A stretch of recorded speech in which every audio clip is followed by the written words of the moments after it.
आज আমি বানাবো এরকম নরম তুলতুলে তালের ফুরুলি, যেটা ভেতরটা এরকম ফাঁপা হবে। এটা খেতে খুবই সুস্বাদু হয়। চলুন বানাই।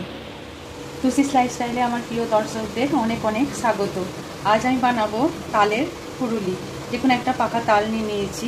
এবার এর ওপরের যে খোসাটা আছে এইভাবে আমি ধীরে ধীরে তুলে নেব। এইভাবে তুলে নেওয়ার পর এটাকে ভালোভাবে ওয়াশ করে নেব। এবার ওয়াশ করে নেওয়ার পর আমি এটাকে ধীরে ধীরে ভেঙে নেব। এইভাবে ভেঙে নেওয়ার পর আমি উপরের এই যে কালো রঙের অংশটা আমি এইভাবে ছাড়িয়ে নেব। প্রত্যেকটা আটির আমি এই কালো অংশটাকে এইভাবে ছাড়িয়ে নেব। এবার এই কালো রঙের যে খোলটা ওটা ছাড়িয়ে নেওয়ার পর এইভাবে আমি একটু আটিগুলোকে এইভাবে টিপে টিপে একটুখানি নরম করে নেব। প্রত্যেকটা আটিকে এইভাবে একটু নরম করে নেব।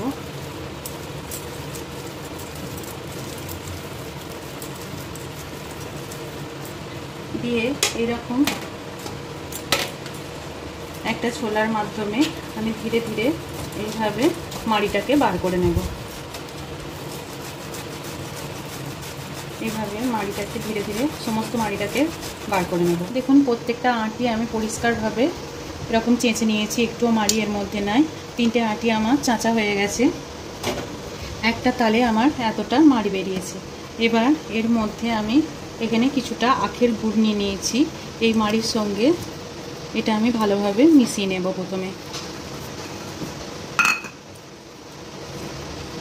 এইভাবে একটু মেখে নিয়ে এবার এটাকে আমি একটু ফুটিয়ে নেব।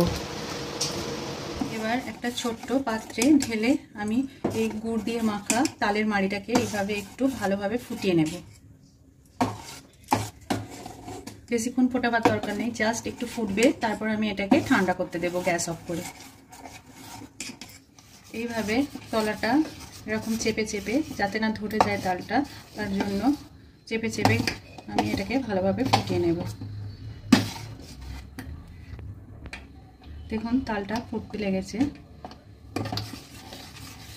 সাবধানে তালটা যাতে না ধরে যায় এইভাবে ফুটিয়ে নিয়ে এবার গ্যাসটা আমি অফ করে এটাকে ঠান্ডা করে নেব। এবার ফোটানো তালের মাড়িটা আমি ঠান্ডা করে নিয়েছি। এবার এর মধ্যে দিয়ে দেব একটা গমের আটা, পরিমাণ মতো একটু আন্দাজ করে আমি আটা দিয়ে দিলাম।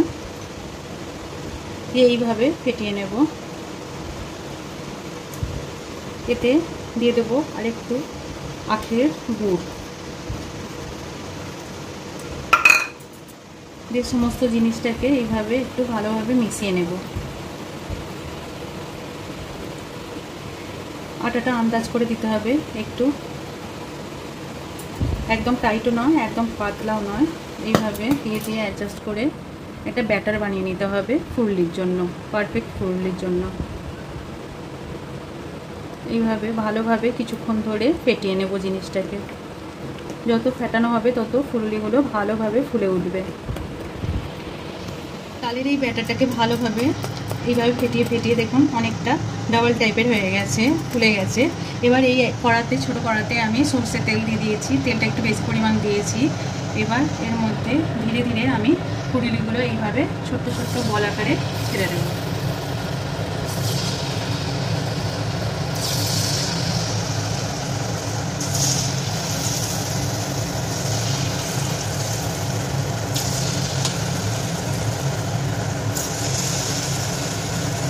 এভাবে ছেড়ে দিয়ে আমি ভালোভাবে লাল লাল করে ভেজে নেব।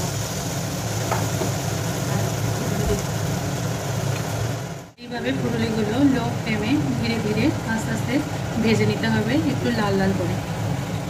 এইভাবে লাল লাল করে ভেজে আমি ফুরুলিগুলোকে এইভাবে তেল থেকে ছেঁকে আমি একটা পাত্রে তুলে নেব। ফুরুলি সবকটা আমার লাল লাল করে ভাজা হয়ে গেছে। এই রকম তালের ফুরুলি খেতে খুবই ভালো লাগে। অবশ্যই এইভাবে রেসিপিটি ট্রাই করে দেখবেন আর কমেন্টে জানাবেন কেমন হয়েছে। এই রকম রেসিপি যদি আপনাদের ভালো লেগে থাকে আমার চ্যানেলটিকে সাবস্ক্রাইব করবেন, আমার ভিডিওগুলো শেয়ার করবেন। ধন্যবাদ।